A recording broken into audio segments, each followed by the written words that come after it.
लेकिन गीता की दृष्टि से राम कथा गंगा स्वयं कृष्ण है। जाह्नवी मेरा रूप है, विभूति स्वयं मैं हूं, नदियों में गंगा मैं हूं। स्रोतसामस्मि जाह्नवी, एक गंगा मैं हूं। तो गीता की दृष्टि से गंगा स्वयं कृष्ण है। और आचार्य परंपरा में और भक्त और संतों की परंपरा में गंगा गुरु है।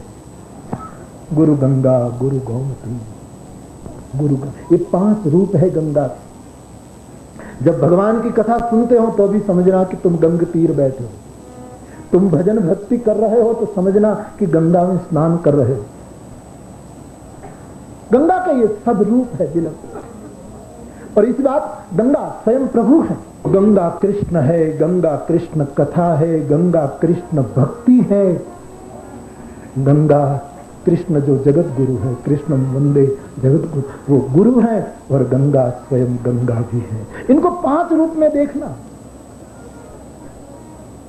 और साधना पथ के लिए जब गुरु मिले, जब सत्संग मिले, कथा मिले, जब कोई परमात्मा की विभूति मिले और साक्षात गंगा मिले,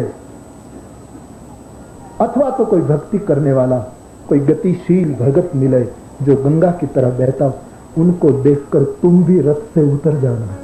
ये विनम्रता, ये सरलता 5 के 5 रखना सफल हो। गुरु के पास सत्संग में जाओ तब, कोई भक्ति करने वाला भजनानंदी व्यक्ति मिले तब, गंगा के पास और स्वयं प्रभु के पास। दंडवती जीवन हो जाए व्यक्ति का, समर्पित जीवन। साधक को लगे कि मैं नहीं हूं, मैं मेरे गुरु का समीध हूं जो मुझे स्वाहा कर दे। मैं लकड़ी की तरफ गिरा हूं, मैं दंड की तरफ। ये दंड भी नहीं है तो नाम है, ये तो एक लकड़ी है। जैसे सदगुरु के पास समित पाणी लोग जाते थे, वैसे ये लकड़ी की तरफ। तो प्रभु ने इतनी ही सरलता दिखाई वो हमारे लिए। राम कथा गंगा है, गंगा स्वयं गंगा है, भगवान की विभूति गंगा है, स्वयं भगवान गंगा है। और भक्ति कोई करता है, गतिशील भक्ति, तो वो भी गंगा। तो उनके सामने ये तीनों ने प्रणाम किया है। सीता ने, लक्ष्मण ने और सुमंत ने। लक्ष्मण है वैराग्य, परम वैराग्य। सुमंत है एक बौद्धिक व्यक्ति, एक बुद्धिमान व्यक्ति, लेकिन साधुचरित बुद्धि है और जानकी शक्ति है। साक्षात एक शक्ति के रूप में ही जानकी लोग। तो मेरे भाई बहन, रामचरितमानस के आधार पर व्यास गादी को केवल इतना ही कहना है कि तुम बौद्धिक हो, तुम बड़े वैरागवान हो, अथवा तो तुम शक्ति संपन्न हो, तो भी जहां भगवान की कथा हो वहां झुक जाना, जहां सत्संग चल रहा हो वहां झुक जाना, जहां स्वयं प्रभु की विभूति हो वहां झुक जाना, वहां जहां गंगा जी हो वहां झुक जाना, वहां प्रणाम करना है। इस अर्थ में यहां सबने प्रणाम किया। लखन सचिव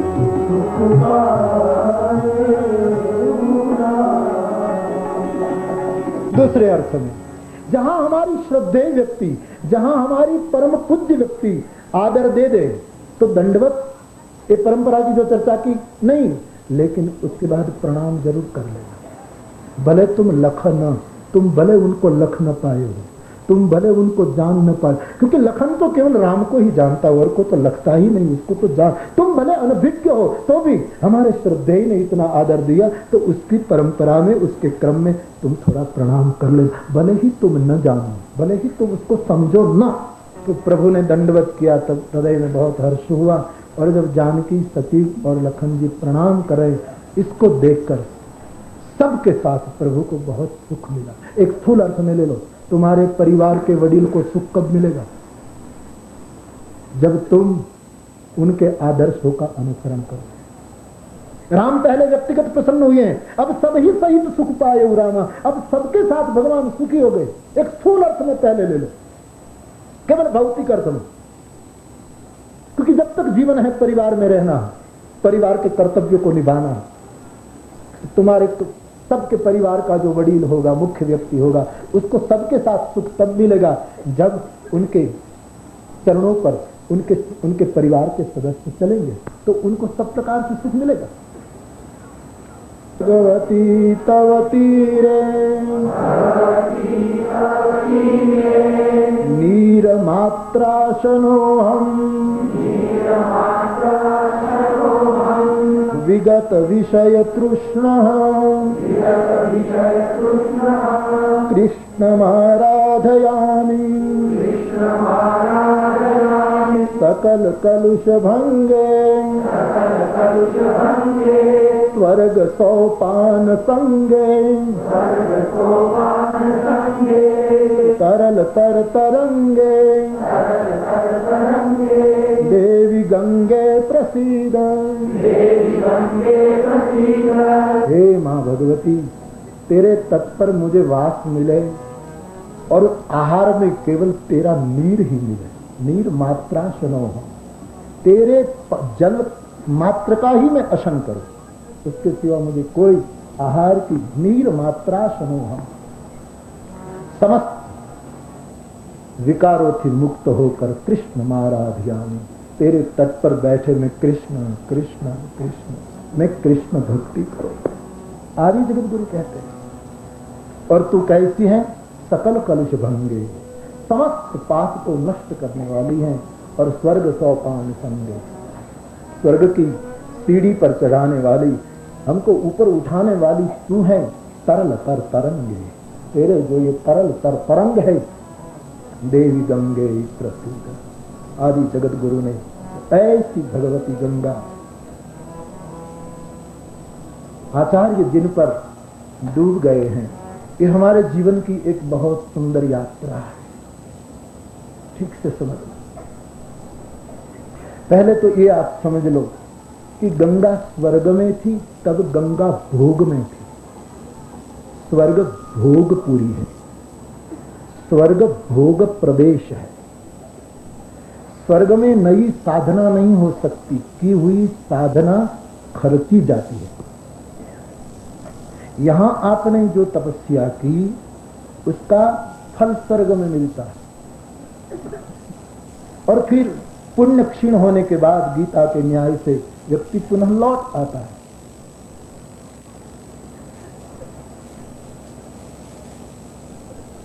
तो पहले स्वर्ग भोग, इसका मतलब ये नहीं कि गंगा भोगी है, ध्यान देना, लेकिन उसका निवास स्वर्ग में है, यानी पहले भोग में है।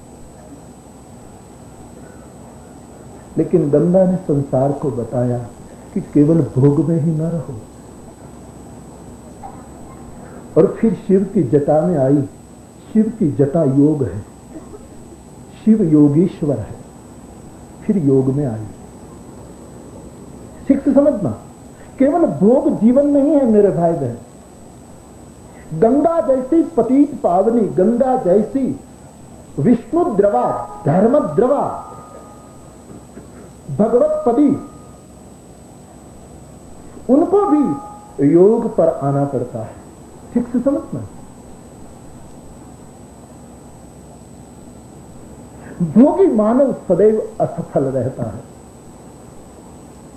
संसार के पूरे इतिहास में, त्रिलोकी के इतिहास में, जहां तक मेरी व्यासगादी की समझ है, हमको नहीं समझ में आया कि कोई भोगी संसार में सफल हुआ हो।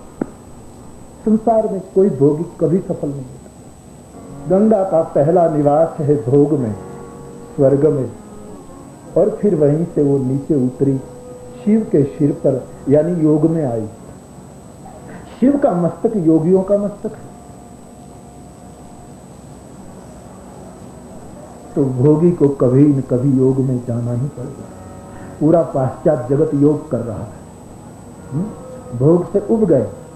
और कोई न कोई महात्माओं के पास कोई ध्यान में बैठा है, कोई योग कर रहा है, कोई सत्संग कर रहा है, कोई स्वाध्याय कर रहा है, कोई पाठ कर रहा है, कोई जप कर रहा है, कोई हरे कृष्ण बोल रहा है, कोई कुछ कर रहा है। जाना ही पड़ता है। लेकिन कोई व्यक्ति योग में ही ठहर जाए तो भी तो ठीक नहीं। वो तो बुद्ध का हीनयान हुआ, महियान न हुआ। वो तो केवल आत्मोद्धार हुआ, समष्टि का उद्धार नहीं हुआ। कोई एक व्यक्ति योगी हो जाए तो वो पा जाता है, लेकिन पूरा संसार का क्या। इसलिए गंगा ने एक तीसरा सूत्र दे दिया कि भोग से योग में आओ और योग से फिर नीचे उतर कर लोग में चले जाओ। ये पूरे संसार में चलो, ये लोगों के बीच चले जाओ, बहुत लोगों के बीच में जाकर और सबको पावन कर दो। तो गंगा योग से उतर कर अब लोग में आ गई, अब जन जन के पास पहुंची। इस संसार को धन्य करने के लिए हमारे पास तक आई, उतरी, हरिद्वार गई, प्रयाग गई और गंगा सागर। और समझना, जिसने पूछा है, ये 3 रूप हैं। थी भोग में, आई योग में, फिर बस गई लोगों के बीच। लेकिन लोगों के बीच भी शास्त्रार्थ क्या है? हरिद्वारे प्रयागे गंगा सागर। तो लोगों में इनका 3 रूप। मानस कहते हैं गंग अवनी थल 3 बड़े रे। गंगा का अवनी के ऊपर 3 स्थल बड़े हैं।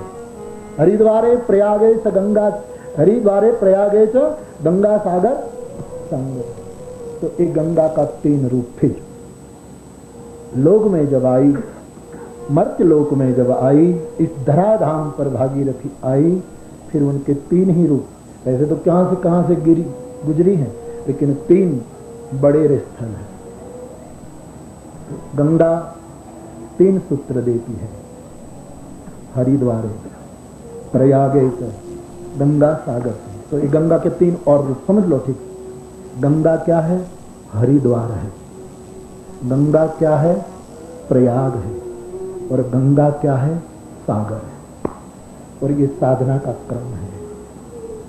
गंगा को जिसने समझा उसने हरिद्वार पा लिया। जिन्होंने गंगा को पिया, हे आत्मन का तो कल भी हम चर्चा करके, पीता जन्म सहस्राण, जिसका पान करने से सहस्त्र जन्मों के पाप का शमन हो जाता है। हंति गंगा कलौ युगे। लेकिन गंगा को ठीक से जो पीता है, गंगा से ठीक से जो नहाता है, गंगा का ठीक से जो दर्शन कर लेता है, पाप से तो मुक्ति हो जाती है। दोषापयन तो हो गया, लेकिन गुणाधान भी होना चाहिए, कुछ मिलना भी तो चाहिए। पाप तो गए, लेकिन गुणाधान क्या है? हरिद्वार। उस व्यक्ति को हरि का द्वार मिल गया। जिसने गंगा को ठीक से पिया, उसको प्राप्ति क्या होगी? हरिद्वार। हरिद्वार मिल जाएगा। गंगा मिली तो हरि मिला। आप गंगा को स्थिर बता सकोगे? नहीं कह पाओगे। मैंने भी आप विश्वामित्र जी का सूत्र आपके सामने छोड़ दिया था कि एक बार एक नदी में दूसरी बार व्यक्ति नहा नहीं सकता, तब तक नदी चली गई, तैर दिया और चली गई। लेकिन ये गति जो है गंगा की, वो अस्थिर नहीं है, वे परम स्थिरता है। अस्थिरता उसको कहते हैं, इधर भी जाए उधर भी जाए, इधर भी जाए उधर भी, उसको अस्थिरता कहते हैं। एक लक्ष्य तरफ जाए उसको गति कहते हैं। तो गंगा अस्थिर नहीं है, कभी भूल मत करना। उसकी गति एक परम स्थिति की ओर ले जा रही, हरिद्वार की ओर ले जा रही। उनमें कंपन नहीं है। कंपन तो कोई वस्तु ध्रुजती है तो हम सब देखते हैं कि ध्रुजारी होती है तो इधर इधर उधर उधर ज्यादा हो जाती है, बस इधर उधर। उसकी कोई मंजिल नहीं है कंपन। और गंगा की तो मंजिल है गंगा सागर। एक गति में स्थिरता है, एक गति एक लक्ष्य की ओर जा। साधक भी भजन करेगा, जप करेगा, बढ़ता जाएगा तो एक गति है। लेकिन ये कंपन नहीं है, ये ध्रुजारी नहीं है, असमंजसता नहीं है, एक परम स्थैर्य है। तो श्री गंगा का धरा पर एक रूप है हरिद्वार। जिसको गंगा मिली उसको हरि मिला, ये हरिद्वार है। और राम कथा भी गंगा है। तो जिसको प्रभु कथा मिली, राम कथा मिली, जिसको कृष्ण कथा मिली, उसको हरि मिलेगा। उनके लिए हरिद्वार प्रकट हो जाएगा। राम भक्ति भी गंगा है, हर रूप में उनको लीजिए। तो गंगा हरिद्वार है। दूसरा, गंगा प्रयाग है। गंगा का पान किया तभी ठीक माना जाएगा जब तुम्हारे जीवन में विषमता न हो, विसंगता न हो, संगम हो, तुम्हारे जीवन में समन्वय हो। गंगा स्नान अद्भुत है, लेकिन इस गंगा स्नान में सर्दी के कारण आप नहा भी न सको। लेकिन मेरी राम कथा का स्नान तो ऐसा है कि मरीज भी स्नान कर सकता है, बीमार भी स्नान कर सकता है। कोई इसका मतलब ये ना समझो कि गंगा गौण है। ध्यान देना, मेरे गंगा के साथ हमारा जो रिश्ता है आप नहीं समझ पाएंगे। इसलिए मैंने कहा मैं मेरी माँ के पास आया जो मुझे जल पिलाया था, इसलिए जरा भी गौरव जननी जन्मभूमि स्वर्गा। लेकिन भगवत कथा जब सुनोगे तब तुमको सब मिल जाएगा। और भगवत कथा सुनो तब भी जब अपने गुरु से सुनो। समझ लो, कथा सुनो, कथा हर जगह सुनो, लेकिन जब अपने सदगुरु से जब सुनोगे तब की बात कोई बिलग हो जाती। कथा तो सुननी ही चाहिए। जहां भी भगवत कथा मिले बड़े भाव से सुनो, आदर के साथ श्रद्धा से सुनो। लेकिन जब कभी तुम अपने सदगुरु से सुनते हो तब तो सब आ जाता है। गंगा भी गुरु है, गंगा भी आ गई, राम कथा भी आ गई, राम भी आ गया, राम भक्ति भी, सब कुछ एक साथ समन्वित हो जाता है। सदगुरु से सुनना एक बिलग बात है। और कभी चुप मत, गुरु पुरुष हो सकता है, गुरु स्त्री हो सकती है। सदगुरु न पुरुष होता है न स्त्री होती है, सदगुरु ब्रह्म होता है। और ब्रह्म को हमारे उपनिषद में नान्यतर जाति में रखा। एक ही मुल्क है, एक ही देश है जो ब्रह्म को नारी नहीं कहता और पुरुष नहीं कहता, वरना भारतीय अध्यात्म जगत निम्न हो सकता था। लेकिन देश के ऋषियों ने ठीक निर्णय दिया कि ब्रह्म होता है वो न नारी है न पुरुष है, वो नान्यतर है। ब्रह्म को नान्यतर हमारे उपनिषदों ने, इसलिए सदगुरु ये ब्रह्म माना जाता है। इसलिए वो ना रूप, शारीरिक रूप कोई भी हो, गुरु तक बात ठीक है, सदगुरु उसके आगे की बात। गंगा में कितने गोते लगा पाओगे? भगवान की कथा की गंगा में तो तुम डूब भी जाओ, बार बार गोते लगाते तुम। बहुत बहाव होगा गंगा में, तब तट पर ठहरना भी मुश्किल हो सकता है, गिरा देगी। लेकिन भगवान की कथा में तो जैसे जैसे बाढ़ आओगी ऐसे ऐसे तुम ऊपर उठ जाओगे, ऊपर ऊपर। और सबसे बड़ा वो है कि गंगा में गिरोगे तो वो तुम्हें नीचे ले जाएगी, राम कथा में गिरोगे तो वो तुम्हें ऊपर उठाएगी। इसका फिर एक बार सावधानी से स्पष्ट हुआ। इसका मतलब ये नहीं कि गंगा की महिमा कौन है?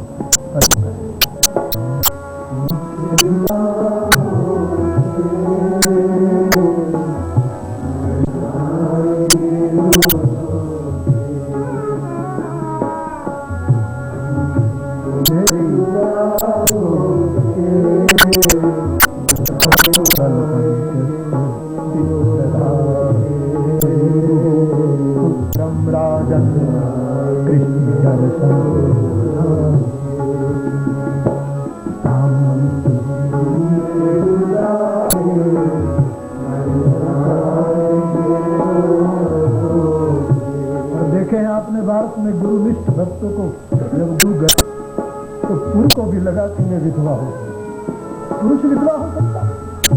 मैंने देखे भक्तों को, उनके पास उनके गुरु का नाम नहीं लिया जाता, नाम लेते और सर पटकते कि मर गए हम खत्म हो गए।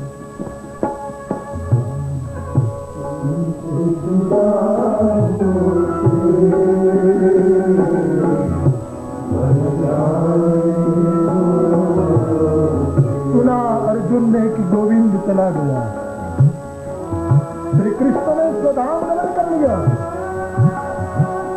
क्या स्थिति हुई अर्जुन की? और जब आकर खबर दी कृष्ण गए।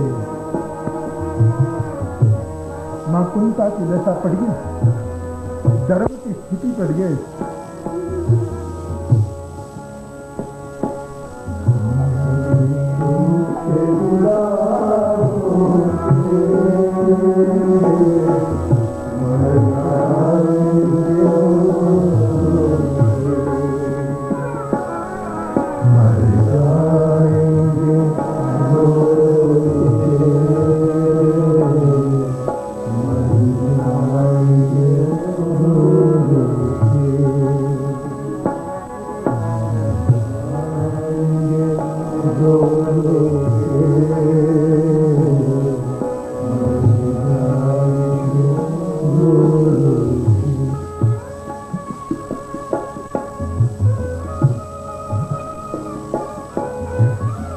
जब मैं तो इतना ही कहूंगा, मैं जब प्रभु के बिना तुमको सब सूना लगे तब मानना तुम्हारी भक्ति पकी जा रही है।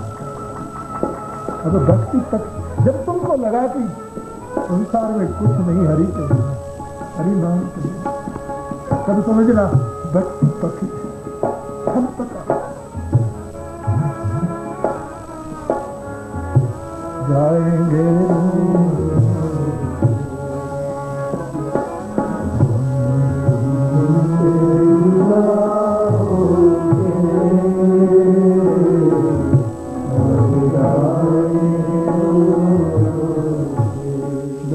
हरिद्वार प्रयाग, प्रयाग संगमी भूमि है, जहां संगम हुआ है।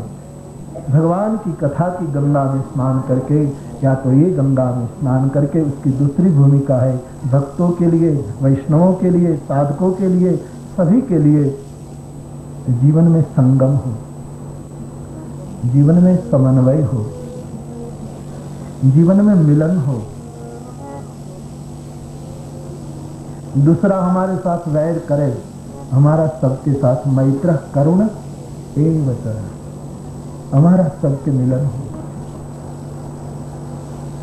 हरिद्वार प्रयाग गंगा सागर संगमे, और गंगा सागर है।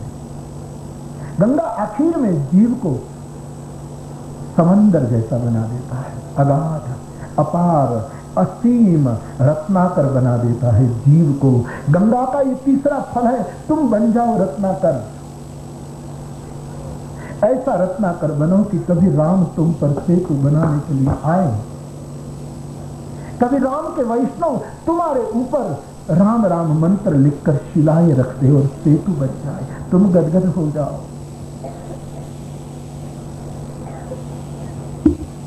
तो जिसको मिला हरिद्वार,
का अर्थ है आनंद,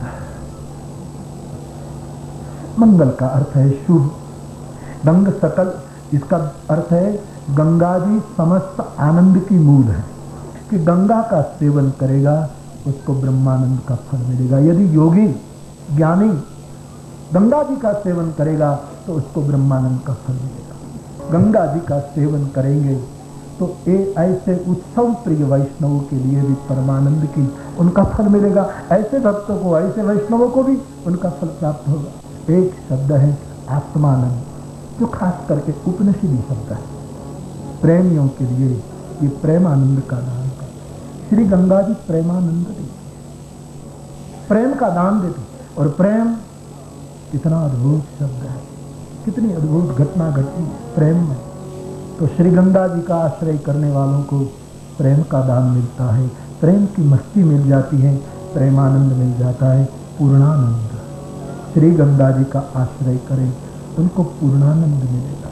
विषयानंद का अर्थ ये करो कि गंगा तुमको उन विषयों का आनंद दे देगी, कभी तुमको वेदांत विषय की इच्छा हुई, कभी तुमको भक्ति सूत्र की इच्छा हुई, कभी तुमको सांख्य दर्शन की इच्छा हुई, कभी तुमको न्याय व्याकरण की इच्छा हुई, कभी तुमको योग सूत्र की इच्छा, जो विषय में तुम्हारा चित्त गया वो विषयानंद दे देगी। ये गंगा जी चाहे भक्ति का सुख चाहो, चाहे प्रेम का सुख चाहो, चाहे अपना आत्म सुख चाहो, चाहे सत्संग का सुख चाहो, स्वर्ग का, ऐसे कई सुखों की गिनती आप रामायण से ले सकते हैं।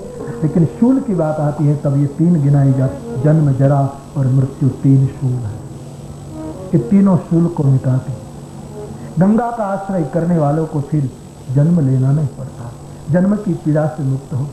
वो जरा यानी वृद्धावस्था नहीं आती, ऐसी बात नहीं। और शंकर ने तो सिद्ध कर दिया ना, वृद्धावस्था कहीं आई, 32 साल के नौजवानी में प्रयाण कर गई, जरा आई ही नहीं। गंगा के सेवन, जरा से बच जाओ, बुढ़ापे से बच जाओ, लेकिन बुढ़ापा आ ही जाए, वो तो शरीर का धर्म है, लेकिन गंगा की कृपा से मानसिक बुढ़ापा नहीं आएगा, मानसिक दौर्बल्य नहीं आएगा, तुम अंतर से वृद्ध न हो जाओ। भीष्म दादा उम्र में बूढ़े ही थे, लेकिन भीतर से अर्जुन से भी ज्यादा जवान, गंगा का बेटा था, शरीर से तो था ही, भीष्म गंगा और उनके बेटे को जरा आ गई।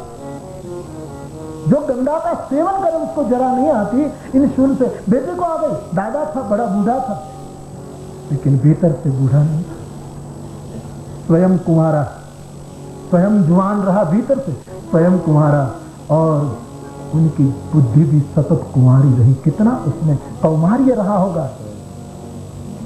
इसलिए तो मुझे बहुत अच्छा लगता है दृश्य। महाभारत तो कहे, हमारे ऋषियों ने कहा कि भीष्म जब कुरुक्षेत्र के मैदान में पड़े थे तब ऐसा लगता था व्यास जी को कि आकाश में से सूरज नीचे आ गया, भगवान भास्कर मानो भूमि शयन करने के लिए, ऐसा प्रभाव दादा। और ये प्रभाव किसके दूध का प्रताप था? माँ गंगा के दूध का। भगवान भाष्यकार ने कहा कि पति तो उद्धारिणी जानवी गंगे, हे पतितों के उद्धार करने वाली जानवी गंगा,